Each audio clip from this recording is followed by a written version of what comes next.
Boa tarde a todos. Nesse colóquio desta segunda-feira, apresento para vocês o Dr. Felipe Leão Nascimento de Souza.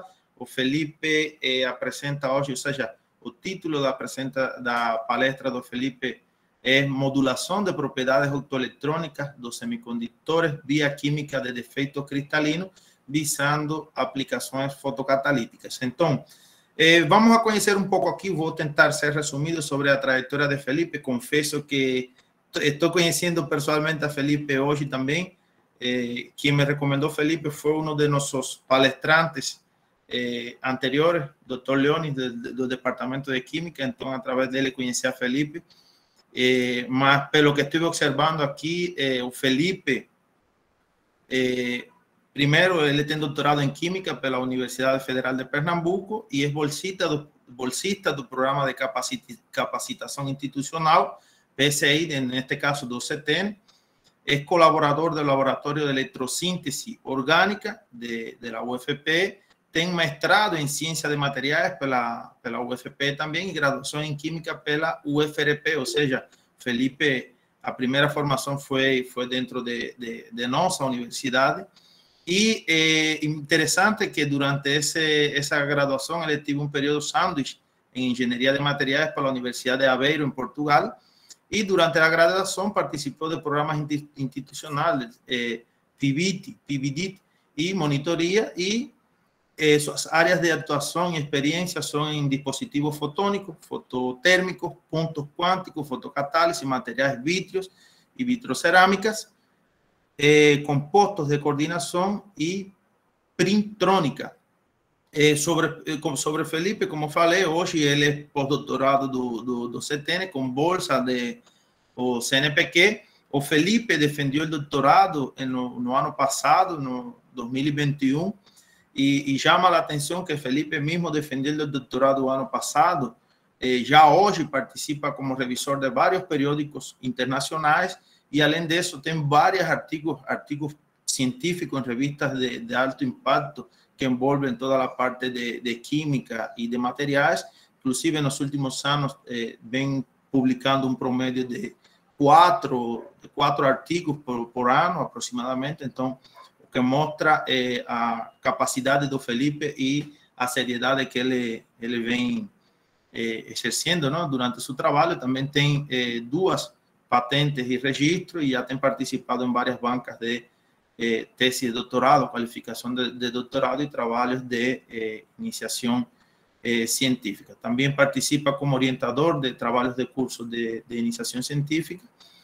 E, bom, de maneira geral, apesar do curto tempo que Felipe leva como doutor, não, que é a fase que uno começa a ser, praticamente, começa a criar sua própria independência, podem ver quantas coisas já Felipe conquistou e nesse ritmo conquistará muitas mais. Então, Felipe, muito obrigado por aceitar nosso convite e, nesse momento, eu cedo a palavra para você fazer sua apresentação. Boa tarde, pessoal. Obrigado, professor Ramon. Obrigado pelo convite, obrigado pelas gentis palavras. Hoje eu queria apresentar para vocês um pouco dessa trajetória que a gente começou no doutorado. No doutorado eu mudei de área, trabalhava com materiais vítreos durante a graduação e o mestrado, e no doutorado eu fui para os pontos quânticos.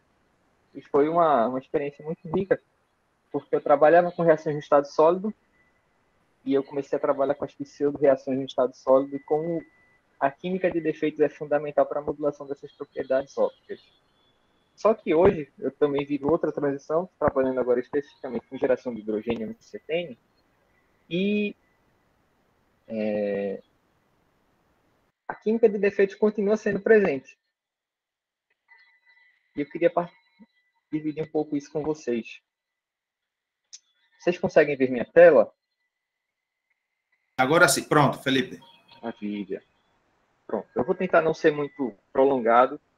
Eu sei que vocês têm uma dinâmica, tem muitas aulas online, já estão cansadas de tela, mas eu vou tentar ser sucinto, mas preciso em tudo, tá?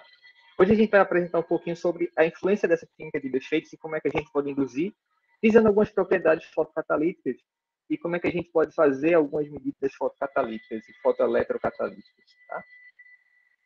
Vê, a gente vive num país que é referência em matriz energética renovável. Isso iniciou por volta de 1975 com o programa Proálcool. Tá? E isso também foi impulsionado pela Fiat. A gente sempre vê uma empresa também suportando isso. E a gente tem o advento das hidrelétricas aqui no Brasil. Porém, se a gente for analisar a planta energética brasileira em função do tempo e da sua fonte, a gente vê que a hidroelétrica representa a maior fatia da produção de energia do Brasil. Porém, nos últimos anos, nos últimos 10 anos, a gente vê o progressivo aumento dos combustíveis fósseis. E a gente tem associado a isso um problema, que é o seguinte: a, a hidroeletricidade, apesar de ser uma energia teoricamente limpa e renovável, ela é altamente suscetível a fatores climáticos. Então, nesse período aqui, a gente tem vivido oscilações muito grandes de clima. Então, vai influenciar diretamente na geração de hidroeletricidade. Todas as usinas térmicas do país ficarão ligadas durante o verão. São notícias de 2020. E ao passar dos anos, dos 20, 22, a gente vê que a crise hídrica leva a uma crise energética no país que é extremamente dependente de hidroelétricas. Não que isso seja ruim. Reservatórios das hidrelétricas já atingem nível abaixo dos 20%. Esse foi um cenário que foi vivenciado em setembro de 2021. Tá? Isso aqui é para a gente problematizar e perceber que a gente, sendo dependente, quando nós somos dependentes de apenas uma fonte, nós ficamos extremamente suscetíveis a qualquer variação. E nesse dilema de demanda de energia elétrica e meio ambiente que se vive atualmente, que são um dos problemas que motivam ondas de inovação tecnológica, como é que eu consigo acompanhar a crescente demanda de energia e proteger o meio ambiente? Como é que eu consigo trabalhar, então, de forma sustentável, economicamente, socialmente e ecologicamente? Para isso, a gente pode lembrar que a gente tem a radiação solar como fonte de energia. E o nosso planeta recebe, por segundo, 1,2 vezes 10 elevado a 14 quilojoules. Então, é energia extremamente grande e que é praticamente negligenciada. A gente não utiliza praticamente nada disso. Bem, como o Brasil não foge à regra, a radiação solar é subutilizada, que a gente tem um espectro que mostra como é a distribuição de energia. A gente tem aqui radiância em função do comprimento de onda, quanto é a energia que chega na superfície da Terra em função do comprimento de onda. E a gente percebe que a região do ultravioleta é muito pequena. E daqui para o visível para frente, até o infravermelho, é a maior parte da energia que chega aqui na superfície da Terra. E tudo isso é totalmente negligenciado, isso não é utilizado. E para isso aqui é só um mapa de índice de ultravioleta máximo, só para a gente poder comparar. Se o índice de ultravioleta máximo na região aqui de toda a América Latina, isso aqui foi por volta das 13h30, no dia 3 de fevereiro desse ano, estava todos com índice de ultravioleta próximo dos 12. Se o índice de ultravioleta está nesse nível, próximo dos 12, a radiação dentro da luz do visível e do infravermelho estava numa quantidade ainda maior de energia chegando aqui na superfície da Terra. E tudo isso é subutilizado. Com isso, a gente tem uma grande oportunidade de produção de energia elétrica com hidrogênio verde. Se a gente fosse considerar a combustão do hidrogênio contra a combustão da gasolina, 1 kg de hidrogênio gera 120 megajoules por quilograma. E a gasolina gera 44 megajoules por quilo. Se a gente analisar esse gráfico daqui ao lado, de densidade gravimétrica por densidade volumétrica de energia gerada, a gente vê que o hidrogênio tem uma condição excelente de produção de energia elétrica por massa. Porém, conseguir 1 kg de hidrogênio é algo desafiador. E também que é algo que evidencia essa dificuldade de gerar o hidrogênio a partir da água, é que o processo de geração de hidrogênio a partir da água é um processo endotérmico. A gente precisa romper essa barreira termodinâmica para poder gerar hidrogênio. E como é que eu consigo conectar radiação solar e hidrogênio, focando em geração de energia elétrica? Eu posso fazer isso utilizando células solares, célula ou energia eólica, para, por meio de uma eletrólise, por exemplo, gerar energia elétrica. Só que isso aqui é um processo puramente eletroquímico. Isso daqui não envolveu nada de fotocatálise. No entanto, a gente pode manipular esses eletrodos aqui para trabalhar diretamente como um eletrodo fotoativo. Quando ele receba a radiação, ele possa promover diferença de potencial e corrente elétrica necessários para fazer processos faradáicos na interface dos eletrodos. E aí é importante a gente diferenciar que são processos eletrolíticos, processos de fotocatálise e processos de fotoeletrocatálise. Bem, a eletrólise simples, que é pegar dois eletrodos com diferentes polaridades dentro lá da água, e a gente vai poder ter a geração de hidrogênio e de oxigênio em cada um dos eletrodos. Só que isso é puramente eletroquímico. Eu estou utilizando uma fonte externa que não necessariamente vai ser uma fonte limpa e renovável para a geração de hidrogênio. Quando eu falo do processo catalítico, fotocatalítico, eu tenho, por exemplo, um semicondutor que tem um ajuste de bandas, de posicionamento de bandas de condução e de valência, que permite a geração de hidrogênio e a geração de oxigênio em si, naquele semicondutor. Eu posso também ter esquema Z, quando eu faço uma heterojunção e que um dos meus semicondutores vai poder atuar como ânodo, o outro como cátodo, e o tal do esquema Z é como é o ciclo de transferência de elétrons que forma como se fosse um Z. E a fotoeletrocatálise, que é quando você tem um sistema de fotocatálise que não é muito bom em que sentido? Você não tem um posicionamento de bandas adequado para evolução de hidrogênio. Você aplica um potencial elétrico externo para conseguir gerar o hidrogênio tão almejado. Bem, como é que eu faço seleção de semicondutores para isso, então? Quando eu vou selecionar um semicondutor para geração de hidrogênio, eu preciso selecionar um semicondutor que tenha um posicionamento de bandas adequado. E o que é posicionamento de bandas adequado? Aqui em vermelho eu tenho um posicionamento de bandas da banda de condução de diferentes semicondutores, de óxidos e de calcogenetos. E aqui eu tenho em verde a banda de valência de alguns semicondutores. Nós podemos perceber que aqui a gente tem como nossa referência o potencial elétrico em relação ao eletrodo de hidrogênio e em relação ao vácuo. E aqui está a linha de redução de hidrogênio para pH zero. Em pH zero, nós podemos perceber que alguns semicondutores possuem potencial elétrico da banda de condução com um valor mais negativo do que o potencial de redução do hidrogênio. Seria o carbeto de silício, o óxido de titânio, óxido de zinco, sulfeto de cádmio, seleneto de cádmio, fosfeto de galho, arseneto de galho. O óxido de estanho, o óxido de ferro, o óxido de tungstênio não se enquadram nesse tipo. E por que é importante essa questão, então, do posicionamento de bandas? Aí entra a questão eletroquímica.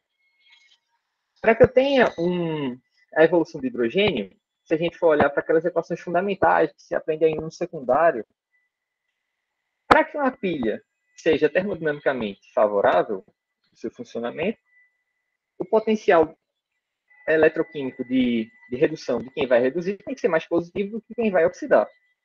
Portanto, se você quiser fazer uma análise bem simplista, considerando apenas um parâmetro simples de termodinâmica, se o posicionamento de banda de condução do seu semicondutor é um pouco mais negativo do que o do hidrogênio, provavelmente você vai ter evolução de hidrogênio. Isso é termodinâmico. Isso não significa que a cinética vai ser sua amiga. Quando a gente olha para posicionamento de bandas também do TiO2, em relação à linha de redução, de oxidação da água, com formação do oxigênio, nós percebemos que a banda de condução do TiO2 está bem abaixo tem um valor mais positivo do que o do oxigênio. Então, é favorável que o oxigênio evolua também. Bacana. Vendo isso, é extremamente promissor que o TiO2 seja um ótimo candidato para a fotocatálise, visto que ele tem um preço acessível, as matérias-primas de titânio não são tão caras assim, ele é quimicamente estável a variações de pH, estável a ataques químicos de outros compostos. Porém, tem que ter um porém, se você analisar a diferença do posicionamento relativo de bandas, a diferença do posicionamento relativo de bandas do TiO2 dá mais que 3 eletronvolts. Para quem não estiver acostumado a pensar em eletronvolts em radiação, 3 eletronvolts vai estar na região do ultravioleta, e nós não recebemos tanto ultravioleta assim, para que o processo de fotocatálise usando puramente TiO2 seja eficiente. Então, é interessante modular a janela óptica eletrônica do TiO2 para maximizar essa geração de hidrogênio. Mas maximizar mexendo no quê? Na própria estrutura de bandas do TiO2. Quando eu digo que eu estou citando esse semicondutor, teoricamente eu promovo um elétron da banda de valência para a banda de condução, formando nossa quase partícula, nosso exton, e tem que haver processos ao mesmo tempo, tem que ser processos acertados. Ao passo que eu promovo um elétron da banda de valência para a banda de condução, esse elétron que está na banda de condução pode ser utilizado para reduzir hidrogênio na interface do semicondutor. Maravilha. Mas tem a ausência do elétron lá na banda de valência. Não existe buraco de elétron em para outro semicondutor, que é uma coisa muito comum nos artigos. Então, é um conceito errado. Naquela vacância, naquela lacuna do elétron, algum composto vai oxidar. Ou então você vai ser suscetível à fotocorrosão. Então, geralmente, o que acontece é a evolução do oxigênio pela oxidação da água. A água perde os elétrons do semicondutor para que exista novamente eletroneutralidade. Bem, parâmetros de controle para que o TiO2 funcione melhor. Eu tenho que aumentar a cristalinidade do TiO2. Eu tenho que fazer com que a minha estrutura tenha defeitos pontuais. A concentração dela seja pequena. Tem que se fazer uma seleção de fases. Geralmente o pessoal tenta produzir TiO2 na fase anatase. Ela é quimicamente mais estável e tem a condutividade um pouco melhor do que a fase rutilo, ou que a fase bruquita. E a gente consegue melhorar essa resistência para transferência de elétrons modificando algumas coisas que são fundamentais para a gente. E modificar essa resistência para transferência de elétrons apenas modificando o TiO2 tem tudo a ver com o aproveitamento da radiação solar. Como o meu band gap, minha energia de separação das bandas é da ordem de 3 eletronvolts, eu não aproveito a radiação no visível. Eu não tenho processo de up conversion, só tenho down conversion aqui. Então, se eu criar defeitos cristalinos dentro da estrutura de bandas do TiO2, eu posso maximizar a absorção de radiação dentro do visível, só com o TiO2. E é sobre isso que a gente quer falar um pouco mais hoje. Bem, isso aqui é um processo conhecido na literatura, e aqui a gente tem um espectro de reflectância, de absorção por reflectância do TiO2 puro, ele é um material branco, 3 eletronvolts, material branco, isso é coerente. E aqui ao lado tem a estrutura reduzida do TiO2, é um subóxido. Eu tenho, nesse material, quando a gente fala em subóxidos de algum metal, tem uma estrutura deficiente em oxigênio. E quando eu promovo a formação de defeitos de oxigênio, promovo lacunas de oxigênio dentro dessa rede cristalina, eu tenho a modificação da estrutura de bandas. Esse material começa a absorver na região do visível, tal como aqui no espectro de reflectância, e visivelmente meu material já começa a mudar de cor. Aqui no caso do artigo da Chemical Society Review, o material fica preto. Isso aqui é fundamental. Se o material for preto, ele absorve o visível inteiro. Então, a nível de absorção de energia, resistência para transferência de elétrons, eu diminuo bastante essa resistência e aumento a minha região de absorção. E essa modulação da concentração de defeitos é que é a chave para que seu sistema seja eficiente ou não. Aqui ao lado, a gente tem a modificação progressiva, o aumento progressivo da concentração de defeitos cristalinos dentro dessa estrutura do TiO2. E eu posso imaginar também como sendo um processo eletroquímico, onde eu tenho a semi-reação de oxidação. A partir de agora, eu vou usar notações de Kruger-Wien para definir o que está acontecendo na minha microestrutura. Se eu, por exemplo, tiver oxigênios na forma de O2-, em posições de O2-, eu não tenho nenhum desbalanço de cargas.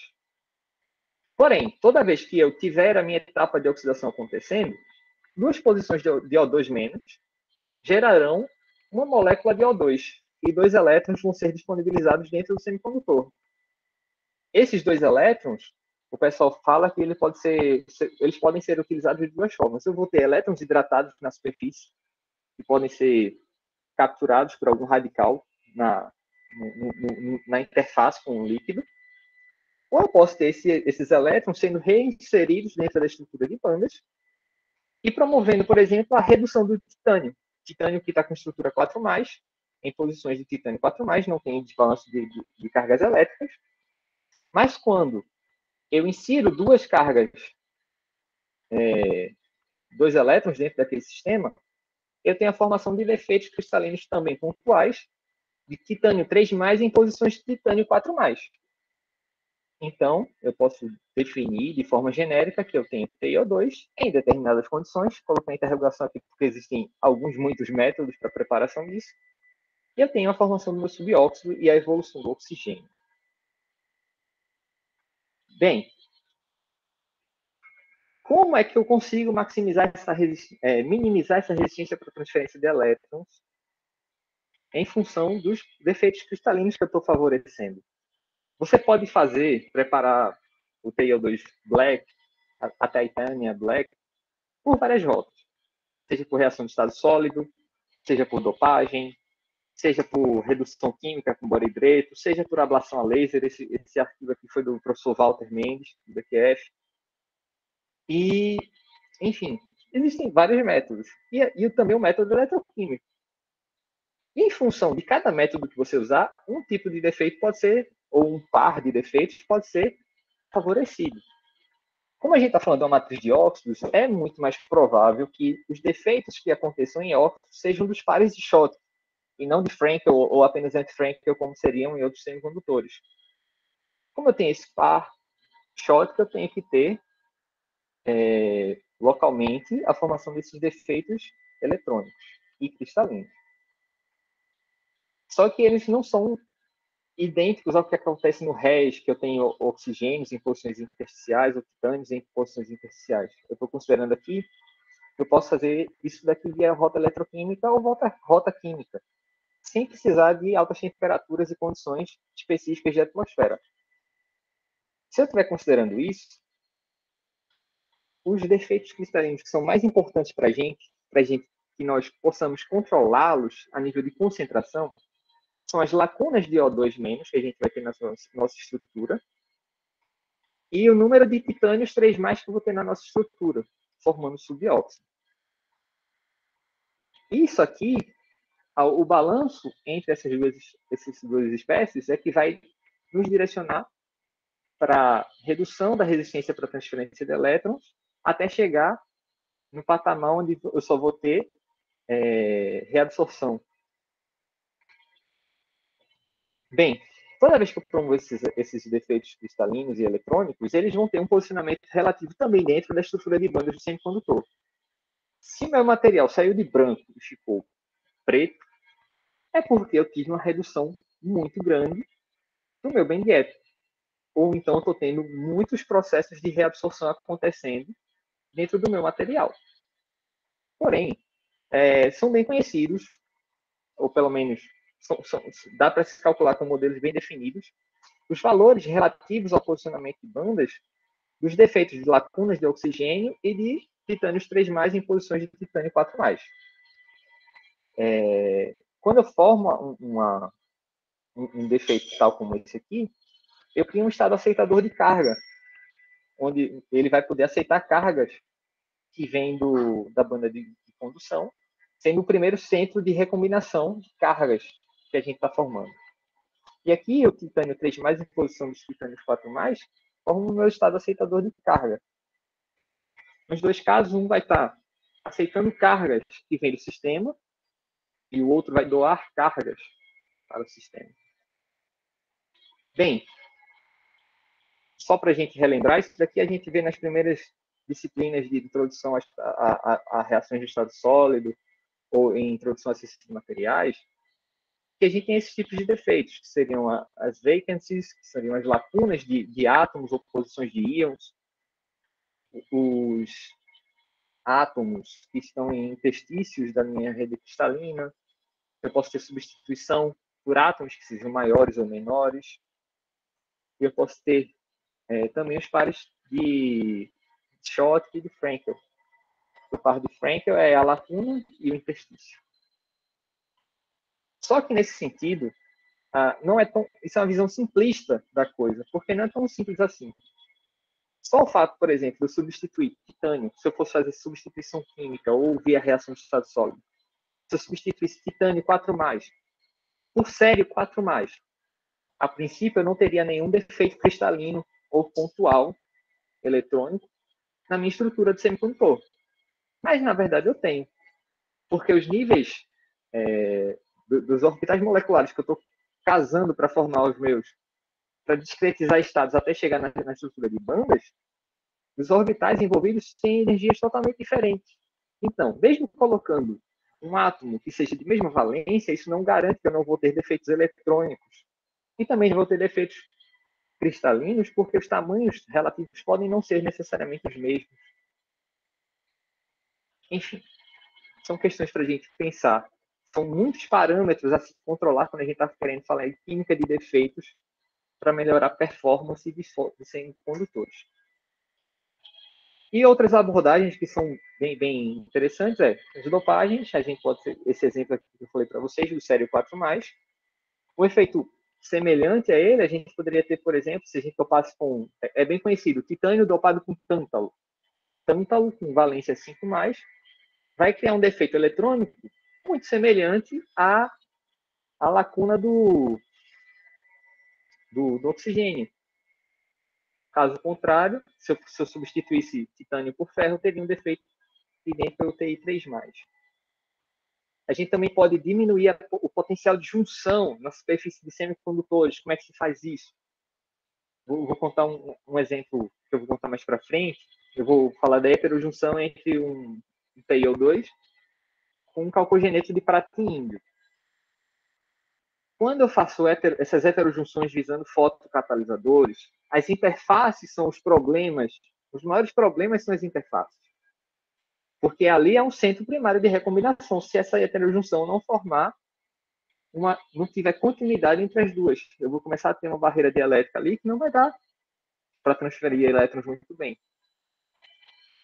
E é uma estratégia que o pessoal usa, que é a formação de estruturas totalmente óxidos. Por exemplo, ou faço uma estrutura toda baseada em óxidos, faço uma estrutura toda baseada em sulfetos, em selenetos, para que exista epitaxia quando eu cresça as minhas estruturas. Não que isso seja garantia, não é garantia que você consegue produzir isso tão facilmente, mas isso provavelmente melhora a performance dos seus fotocatalisadores. E outro processo que também é muito interessante para ganhos de fotocatálise dentro de semicondutores é a hierarquização de micro e nanoestruturas. Isso tem a ver com os parâmetros fundamentais de catálise. Quando eu tenho um catalisador nanoestruturado, eu vou estar modificando a energia química de superfície, vou estar mexendo oh, meu Deus, esqueci o termo agora. Vou estar mexendo na tensão superficial sólido-líquido do meu material. Então, hierarquizar faz com que eu modifique alguns parâmetros que são fundamentais para que ocorra a formação de hidrogênio in situ. Por exemplo, quando eu hierarquizo, coloco uma microestrutura como o TiO2, ela é micro em comprimento, ela é nano na espessura. Quando eu pego essa microestrutura e hierarquizo ela como, por exemplo, sulfeto de molibdênio, que é uma estrutura, é uma nanoestrutura, é nano nas paredes também. Eu vou poder ter o aumento do potencial da superfície, da tensão superficial. Isso faz com que eu possa ter bolsões nessa interface que vai ser mais favorável para a geração de hidrogênio ou para a fotocatálise do que possa ser exponer gases, isso é muito interessante. Ou modificar a necessidade do analítico ou do produto que a gente quer favorecer. Bem, eu queria mostrar para vocês, falar um pouco dessa experiência daqui, desse artigo que foi publicado no Journal of Power Source, foi publicado em 2021, que foi das primeiras parcerias que a gente fez entre o professor Marcelo e a professora Giovana, aqui do CETEM, que foi um artigo de destaque da Sociedade Brasileira de Materiais, de Pesquisa em Materiais. Nesse trabalho, a gente modificou desde a hierarquização das microestruturas e das nanoestruturas, e a gente modificou a química de defeitos, dessa vez não no TiO2, mas a gente modificou a química de defeitos aqui, na estrutura do seleneto de prata e índio. Porque modificando essa estrutura de bandas também do meu semicondutor, que vai ser o sensibilizador do meu fotocatalisador principal, eu posso melhorar essa absorção de luz por um efeito que a gente chama de efeito cascata. Bem, o objetivo do trabalho foi fazer fotoeletrocatálise. Significa dizer que eu teria um eletrodo fotoativo, só que ao aplicar potencial elétrico externo, eu potencializava a geração de hidrogênio. Essa estrutura, essa arquitetura de se aplicar um potencial externo, é uma das estruturas que o pessoal chama de células tandem, em que eu posso acoplar, fazer fotoeletrocatálise. Só que o diferencial é o que se tem aclamado mais atenção nos trabalhos mais atuais, é que esse potencial externo seja aplicado em uma célula solar, que o pessoal chama disso daí de hidrogênio verde. Se seu hidrogênio for obtido, por exemplo, a partir de reforma fotocatalítica de hidrocarbonetos, você já não tem hidrogênio verde, porque você tem associado a eles a geração de uma grande quantidade de CO2. Tá? Por isso que o grande diferencial é obter hidrogênio de forma eficiente e usando água e a radiação solar. Tanto que existe um boom que foi muito impulsionado agora, infelizmente por conta da guerra, para a diversificação da matriz energética mundial. Isso não é um movimento apenas do Brasil, é um movimento mundial. Porque ou se modifica, se consegue se abranger mais fontes renováveis de energia, ou a gente vai sofrer um grande colapso energético. Bem, coisas que foram avaliadas nesse trabalho. Influência do tempo de imersão. Nós preparamos as nanoestruturas de TiO2 suportadas em folhas de titânio e decoramos com seleneto de prata índio, com pontos quânticos de seleneto de prata índio. Fizemos ciclos de fotocatálise e avaliamos a estabilidade dos pontos quânticos nessas condições. Acho que a primeira passo que a gente tem que apresentar para vocês é a caracterização estrutural dos fotoeletrodos. Acho que é uma coisa importante para quem quiser trabalhar com fotoeletrocatálise. Como é que a gente faz essa primeira caracterização? Como eu tenho um material suportado, fui acompanhando as modificações estruturais à medida que eu ia crescendo estruturas sobre o titânio. Titânio puro, cresci nanotubos de TiO2, já vejo a modificação dos padrões de difração, tenho novos planos de reflexão, de refração, e à medida que eu coloco seleneto de prata índio, eu tenho o aparecimento do pico cristalino associado ao plano mais intenso do seleneto de prata índio. Na microscopia eletrônica de transmissão, eu também consigo ver pontos quânticos sobre a superfície das nanopartículas, dos nanotubos. Confirmado também via química pelos espectros de EDX, onde eu consigo ver os sinais espectroscópicos da prata, do índio, do enxofre, do selênio. E pela difração de elétrons na transmissão, a gente também conseguiu verificar a presença dos planos do TiO2 e a presença do plano principal do seleneto de prata índio. Bem, esse trabalho é interessante porque ele ficou bem didático. Uma das estratégias para se fazer essa sensibilização é modificando o tempo de imersão, modificando o tempo de polarização dos eletrodos, por exemplo.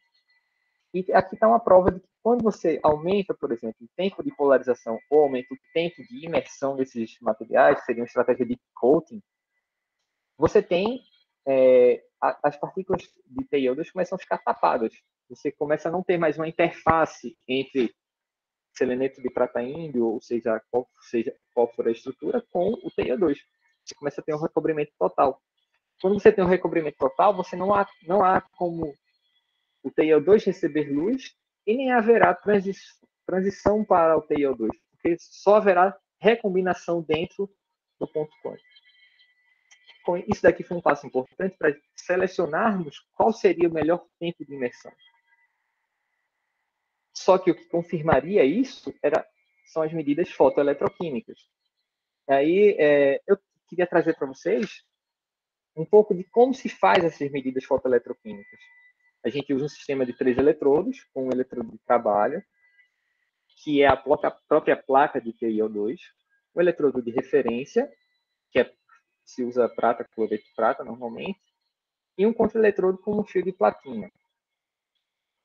Usando como fonte de luz um simulador solar, utilizando o filtro AM 1.5G, que ele simula as condições de irradiância na superfície da Terra, que dá mais ou menos uma densidade de potência de 100 miliwatts por centímetro quadrado.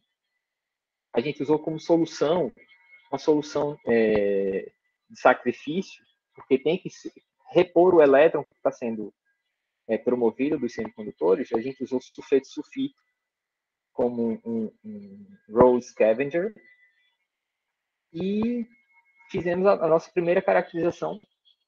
Não é a primeira, mas eu vou mostrar essa, que essa daqui é mais importante para a compreensão. Aqui a resposta de fotocorrente é quanto de corrente que meu material consegue chegar ao ser iluminado, que são esses patamares aqui de cima, e quando ele é não iluminado. Nós percebemos que o TiO2, quando iluminado, ele chega em patamares próximos de 60 microamperes por centímetro quadrado. E que quando eu coloco seleneto de prata índio, essa fotocorrente, essa resposta de fotocorrente vai aumentando até 24 horas de tempo de imersão. Quando eu chego nas 48 horas, eu tenho a diminuição dessa fotocorrente. Isso daqui é uma prova de que, quando eu começo a ter a estrutura de TiO2 completamente recoberta pelos pontos quânticos, eu tenho somente recombinação eletrônica, eu não tenho ganho de performance no meu fotoeletrodo. Com isso aqui, a gente já percebe que o material imerso por 24 horas foi melhor. E utilizando essa mesma célula eletroquímica, eu posso fazer diferentes rotinas de síntese, de caracterização, para obter diferentes respostas. Esse tipo de experimento é a cronoamperometria, que eu acompanho a densidade de corrente aplicando um potencial constante. No caso, o potencial constante em relação à referência foi 0 volts. Quando eu faço, por exemplo, uma curva IV, é muito conhecido, curvas IVs. São curvas obtidas por voltametria linear. Eu faço a varredura de um potencial a outro, só o scan numa única direção. Também utilizando sulfeto sulfito, contra-eletrodo de platina, e uma referência de prata, cloreto de prata. E aqui a gente também observa que, com o aumento do potencial, esse aqui foi contra o RHE, a gente tem um aumento também da densidade de fotocorrente gerada até o máximo das 24 horas. Esse daqui é um dos aqueles parâmetros que são importantes também para o controle, para mostrar para a gente qual é o potencial a ser aplicado de forma externa a maximizar nossa resposta de fotocorrente. Esse daqui é um passo importante para quem quiser utilizar células solares como fonte externa para aplicação no fotoeletrodo. E aqui é a mesma curva de voltametria linear, fazendo ciclos de ligado e desligado. Isso aqui também é importante para mostrar que o sistema não é influenciado por interrupções e que ele mantém a nossa resposta. Estou faltando colocar aqui a resposta com luz e sem luz. Bem, aqui também parte da caracterização eletroquímica, a voltametria. A gente mede a resposta de corrente em função do potencial aplicado, só que aqui foi o ciclo completo. indo para a oxidação e para a redução. Aqui, em detalhe, em muito detalhe, por conta do range de corrente que a gente chegou, a gente consegue ver o par aqui para a oxidação, saindo do TI 3+, para TI 4+, e aqui a redução, mostrando que nós temos um sistema reversível e que ele não era, que o TiO2 não sofria nenhum ataque químico, seja pelo ponto quântico, seja pela solução de sacrifício. E a medida mais importante para quando você está fazendo a caracterização fotoeletroquímica e quer mostrar que seu fotocatalisador melhorou, seu sensibilizador melhorou a resposta fotoeletrocatalítica do seu catalisador, é a espectroscopia eletroquímica de impedância. Aqui na curva de Nyquist, você tem resistência por resistência, e você consegue tirar alguns valores que são importantes para a eletroquímica, como a resistência para transferência de elétrons em interfaces. A forma, pelo menos, que eu gosto de interpretar esses espectros é como a gente está vendo essas interfaces.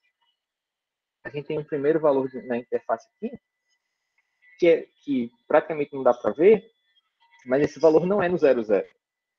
A gente tem um pequeno valor de resistência, que é associado à resistência para a transferência de elétrons na interface titânio-TiO2. Esse próximo semicírculo que a gente está medindo aqui vai nos dar a resistência para a transferência de elétrons entre o TiO2 e o seleneto de prata índio. E nós verificamos a seguinte coisa. Essa curva aqui, que eu acabei de mostrar para vocês, é a curva de titânio, que eu tenho uma resistência para a transferência de elétrons na interface dos dois semicondutores muito grande, na ordem de mais de 50 kΩ. E à medida que eu coloco o seleneto de prata índio até as 24 horas, eu tenho uma progressiva diminuição dessa resistência para transferência de elétrons, chegando a mais ou menos 20 kΩ de resistência, mostrando que eu tenho uma melhoria na performance em função da hierarquização das interfaces. E aqui acima, se você pegar o centro desse espectro, você consegue aceder a 1 sobre a capacitância. E aqui a curva de Bode, ou um espectro. Esse aqui realmente é o espectro, você varia a frequência, o campo de frequência. Na curva de Bode, o que é mais interessante é que com esses máximos da fase que você está medindo, você pode fazer ajustes matemáticos para determinar qual é o tempo de vida daquele elétron em cada interface. Aí, usando uma artifício matemático, é possível chegar a esses valores. Aqui estão os valores padrões para resistência à transferência de elétrons e para resistência nas interfaces. E, por último, foi a prova de conceito do fotoeletrodo proposto, que a gente mostrou que o titânio puro e o titânio decorado com seleneto de prata índio por 2 horas não tinha uma diferença considerável de performance para geração de hidrogênio.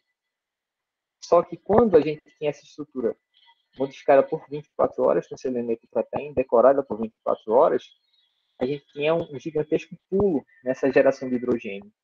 E que isso mostra que o tempo de imersão faz diferença na automontagem dessas estruturas e que isso traz ganhos para a fotoeletrocatálise. Esse daqui é o aparato experimental utilizado. A gente utiliza a mesma fonte de luz, mesmo filtro, mesma solução de sacrifício. No entanto, o sistema tem um sistema de coleta de gases. Não se faz separação entre cátodo e ânodo.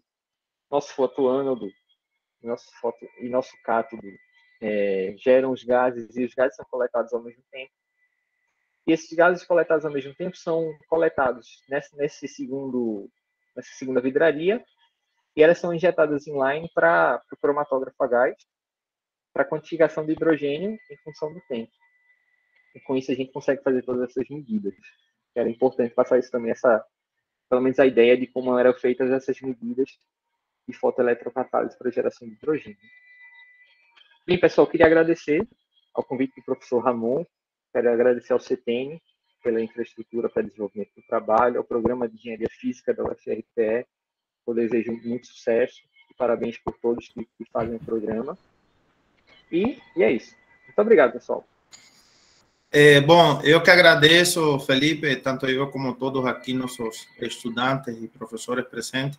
A parte de fotocatálise é algo extremadamente importante e nosso grupo na UAXA, exatamente os professores da área de materiais trabalhamos. Digo trabalhamos porque eu também venho trabalhando junto com os estudantes um pouco sobre fotocatálise. Tem outros professores que trabalham mais na parte da absorção, sabe, misturando, usando íons magnéticos. Sim. E outros professores trabalham também na parte de desalinização. É um tema extremamente importante e na parte de fotocatálise, a parte dessa, que você tocou um tema importante, não? Que é a parte de essa fotocatálise específica para hidrogênio, não foi? Também um pouco que a gente sabe que os corantes já estão um pouco queimados, não? Por falar assim, de certo ponto de vista. Então, por isso sempre estão buscando alternativas. E outra das alternativas é usando fármacos, sabe? Essa parte de fotocatálise usando fármacos. Não, com certeza. Não, mas a questão dos corantes ainda não tá queimada, não. Tem muita coisa. Não, assim, mas é a que mais explorada está, então, na atualidade é o que mais você encontra, não? Claro que não está queimada, senão a gente não faria mais, não? E claro, mas assim, não, sendo bem dos fármacos é bem legal porque tem todo um trabalho com metabólitos secundários, quebra de molécula, é bem interessante. Só que o fármaco é mais difícil de degradar, então é muito mais difícil. Aí todo mundo tenta ir por corante, geralmente azul de metileno, que é um pouquinho mais simples e tal. Mas assim, o que chama a atenção é essa parte que você vem trabalhando, não? E assim, eu mesmo estou colocando um pouco de terra, né? Porque a gente trabalha também com corante, mas sempre com a visão de tentar procurar outras vias, sabe, de degradação. Tem uns meninos em Teresina que fez trabalho com ibuprofeno, degradação com ibuprofeno, usando também óxido de zinco com cobalto. E em algumas outras colaborações a gente fez também com outros corantes e outros fármacos. Temos pensado em mente outro tipo de fármaco, paracetamol e demais, futuramente, sabe? Temos um trabalho de uma estudante minha daqui de mestrado que está recentemente concluindo o trabalho, já fechando já a ideia geral, que é com azul de metileno, mas é ZNO, inclusive com cério e níquel. Mas interessante é que à medida que a gente aumenta a concentração de níquel, esse efeito de fotocatálise, ele diminui, né? Então é algo assim, ou seja, que a gente tem para essa composição uma concentração ideal. Isso, é a tal questão da recombinação de carga, né? Exatamente. E algo que sempre a gente, que às vezes alguma literatura fala, né? Porque às vezes a gente tenta colocar no semicondutor algum outro elemento para criar defeitos, só que às vezes esses dopantes ou codopantes, às vezes eles atenuam algum defeito que contribui para esse efeito, né? Então, às vezes, o que a gente está procurando é o contrário. Que já o semicondutor de por si ele é cheio de seus defeitos que são positivos para este tipo de análise. O senhor tocou num ponto aí que eu achei legal, que o pessoal que trabalha com, sei lá, termoeletricidade, enfim, no doutorado eu fiz telureta de prata índio, e que eu queria favorecer um determinado defeito cristalino que melhorava a performance fototérmica. O pessoal usa isso também para dessalinização. Usam as interfaces de semicondutores que possam aquecer para que nessa interface tenha evaporação de água. E eu fazia a síntese de forma racional de que eu tivesse defeitos, eu tivesse lacunas de telúrio. Eu fazia minha síntese já sabendo que eu ia conseguir uma matriz extremamente defeituosa, tanto que o difratograma era muito feio. Mas, assim, a gente pode fazer esse design racional. Por exemplo, essa questão aí de níquel, dependendo dos orbitais, o níquel é camada fechada, pode ser que ele não seja muito ativo para o tipo de fotocatálise que o senhor está pretendendo, mas substituindo ele por outro que não fosse de camada fechada, pode ser que as propriedades tivessem uma melhorada. É por isso que a gente colocou sério. E aí existe uma concentração de sério e de níquel que a atividade é boa. Aí quando você começa a aumentar o níquel, já começa a diminuir essa atividade. Ou seja, o níquel está tomando o protagonismo que está inibindo esse processo aí, né? Mas é bem interessante, porque se todo fosse lineal, como uno esperasse, não? À medida que eu aumento tal coisa, as coisas vão a melhorar. Se fosse assim, fosse uma maravilha, não? Então, quando você mostra ao contrário, também é algo interessante, não? Então, é um tema muito bem interessante, Felipe. A gente depois pode conversar. Tem um estudante meu também aqui, que está aqui, Roxon, que está começando a fazer alguns testes também de fotocatálise, usando também óxido de zinco, com tierra rara também e outros metais de transição. E eu acho que pode ser interessante depois nós conversar, inclusive, com ele, para passar algumas dicas para ele, que experiência já de você aí na prática, que pode ser bem interessante, sabe?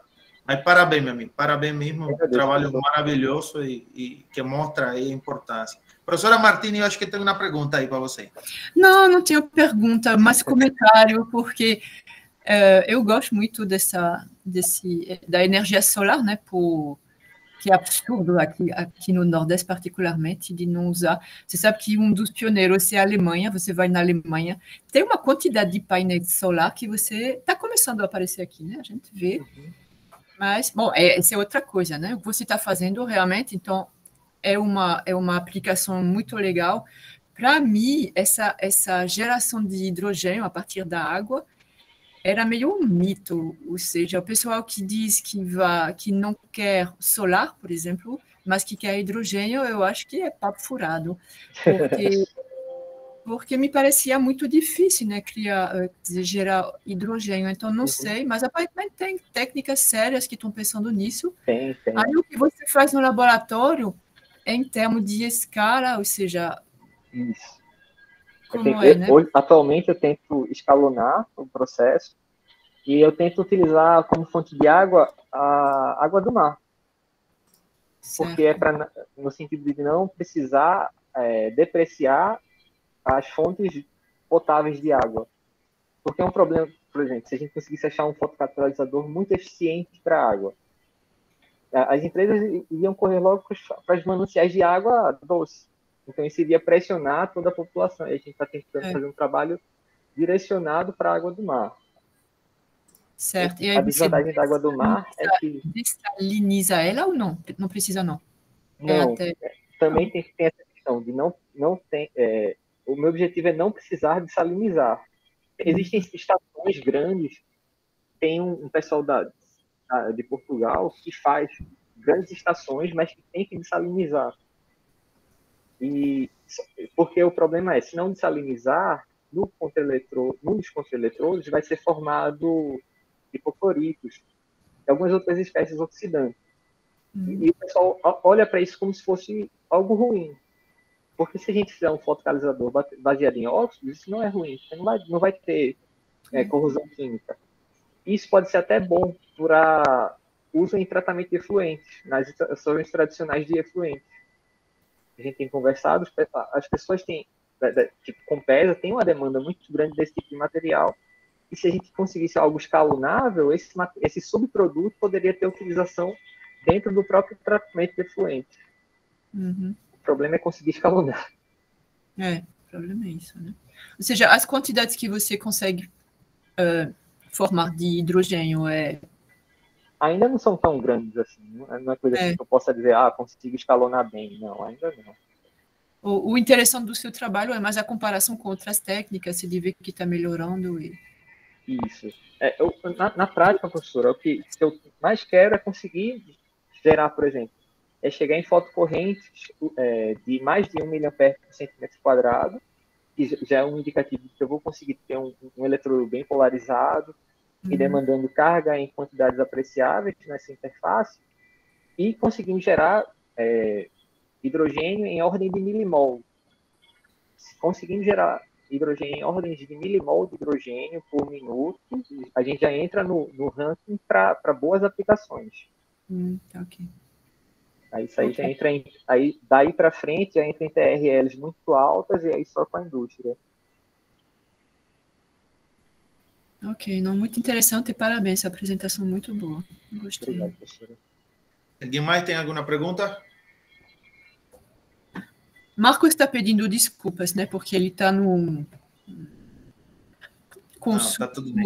planilhas para entregar ontem, etc. Então não pode. E também é um assunto que interessa bastante a ele, né? Energia solar. E o que você pode fazer com isso é.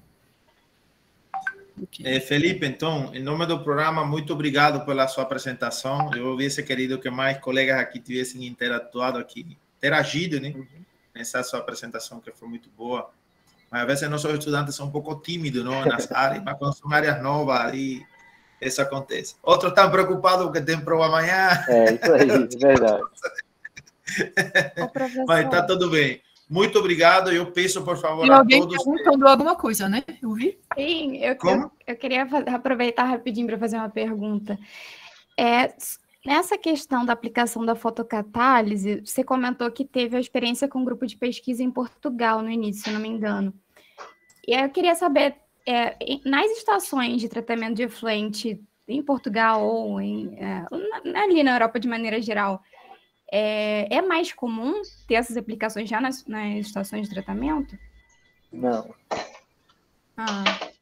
Então, isso é algo que ainda é incipiente, ainda está em grande debate. Como a professora Martins falou, um dos poucos países dos poucos não, mas assim, países que investem bastante é a Alemanha em célula solar. Tanto que eu vi essa matéria hoje. Uma empresa alemã vai abrir um polo de geração de energia de hidrogênio no Rio Grande do Norte, em parceria com o Senai, para geração de hidrogênio, e provavelmente esse hidrogênio vai ser offshore, pelas eólicas offshore que tem lá, não sei se já está operante no Rio Grande do Norte, e vai ser hidrogênio para exportação. Porque na Europa já tem um carro da Toyota que tem o motor movido a hidrogênio, e com um tanque de hidrogênio de 5 quilos, o carro consegue fazer 1.000 quilômetros. É uma coisa assim, absurda. E é um carro de linha já, não é um carro conceito, é um carro de linha. Toyota, né? Entendi. Mas mesmo sem essa questão da produção do hidrogênio, assim, aplicação de fotocatálise utilizando outros materiais lá, no caso, ainda não tem muito, digamos assim, produto já sendo utilizado nas estações. Não. A maioria dos países usa métodos tradicionais. Uhum. Mas a grande questão é como é feito o pré-tratamento antes de chegar na extração de tratamento, no complexo de tratamento em si. Uhum.